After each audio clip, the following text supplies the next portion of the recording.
ভাইরে, আমাদের ডানাকাটা পরি নাকি ভাড়ায় চালিত গাড়ি হয়ে গেছে।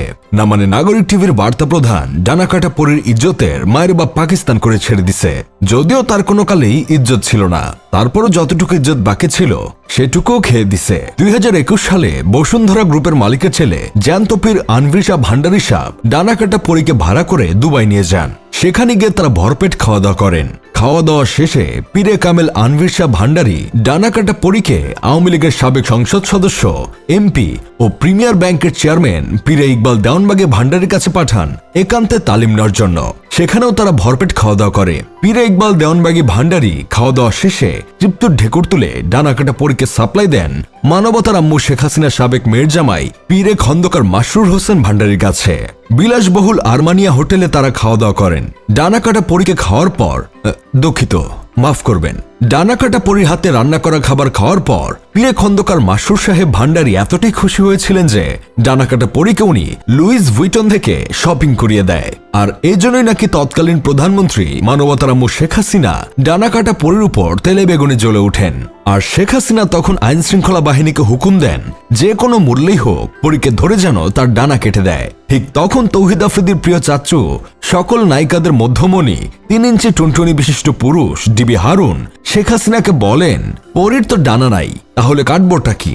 শেখ হাসিনা রেগে তখন বলেছিল, ডানা না থাকলেও নাভি নিচে চুল তো আছে, দরকার পড়লে সেই চুল কাটবা, তারপরও যে কোনো মূল্যেই হোক ডানা কাটা পরীকে ধরো। কথায় আছে, মরার উপর খাড়ার ঘা। চারদিকে উৎপেতে ছিল আইনের লোক। এর মধ্যেই ডানাকাটা পরী নিজের গর্ত নিজেই খুঁড়েছিল। নাইট ক্লাবে গিয়ে লাল পানি সেবন করে ডানাকাটা পরী ব্যবসায়ী নাসির হোসেনকে মারধর করে, যার ফলশ্রুতিতে ডানাকাটা পরীকে পুলিশ গ্রেফতার করে 7 দিন সিদ্ধ ডিম থেরাপি দেয়। কিন্তু এতে ডানাকাটা পরীর কিছুই হয় না। যে জায়গা সুয়েজ খাল হয়ে গিয়েছে, যার ভিতরে টাইটানিক জাহাজও ডুবে গেছে, সে জায়গা দিয়ে সামান্য ডিম দিলে কি আর হবে? সবাইকে মধ্যম আঙ্গুল দেখিয়ে 27 দিন পর জামিনে জেল থেকে মুক্তি পান ডানাকাটা পরী। জেল থেকে বের হয়ে ডানাকাটা পরী লুঙ্গি পরে লুঙ্গি ডান্স দেন, জাতিকে বুঝিয়ে দেন পরী কি জিনিস।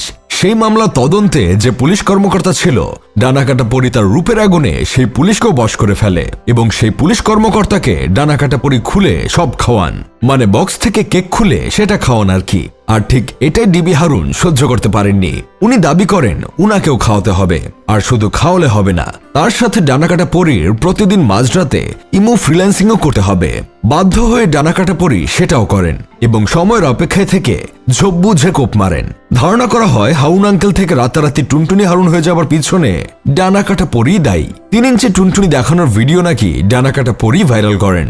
আমার বন্ধু কেরামতে মতে ডানাকাটা পরী এটা রাগের মাথায় করেছে, কারণ প্রশান্ত মহাসাগরে 3 ইঞ্চি সাইজের নৌকা নিয়ে হাবুডুবু করলে রাগ তো উঠবেই। যাই হোক, শেষমেশ আমি গোলাম হোসেন একটা কাজের কথা কই। ডানাকাটা পরী বনানীর যে ফ্ল্যাটে থাকে সেটার আনুমানিক দাম 10 কোটি টাকা। যেসব গাড়ি ব্যবহার করেন সেগুলোর দাম কয়েক কোটি। এত টাকার উৎস কোথায়?